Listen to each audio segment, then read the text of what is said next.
So today it's time to take a look at the ULT Field 7 speaker. Some reviewers, or maybe a bit paid reviewers, say it's the best. It's better than the Boombox 3, it's better than the Private Stompbox Blast, and so on they say. So I have tested it out now on its own, and the few things I noticed with its audio profile. It is, again, very focused on powerful experience. So this means like with their smaller speaker, that small one, like the ULT Field 1, it has a tuning that is a bit misleading.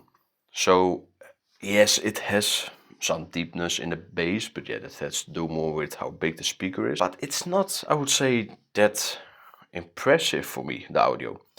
And especially the treble I find a bit weird on the speaker. Like with some songs it's okay, with some other songs it's like very harshness or a bit distorting, even not on loud volume. It's a bit of a weird tuning. And yeah, I will probably be the only person to say this, because a lot of people like Sony, a lot of people are paid by Sony or have interest in Sony. I don't mind, but yeah, you know what? I will do a comparison in the future with the Stompbox Blast. I will even do a comparison with like the Teufel Rockster Air 2, even though that speaker is bigger and also a bit expensive, but not a lot because this thing is already expensive. But I will not keep this one, that's for sure, because it's just not nice for me. It's just, its design is fine, but the audio is just a bit meh. Not cool enough for the price, but also not cool enough for how big the speaker is.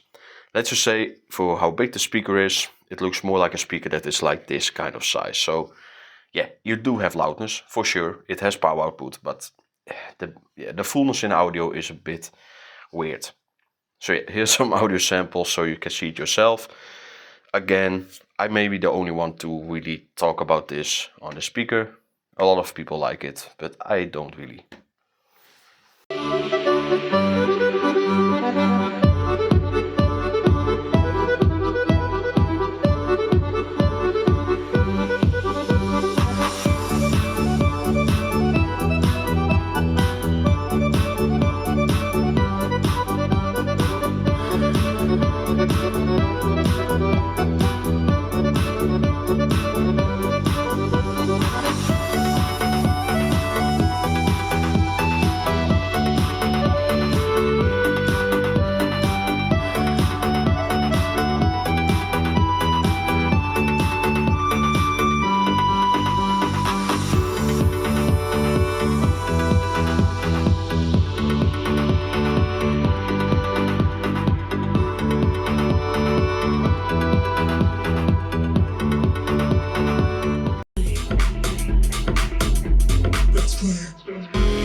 When you hear my body.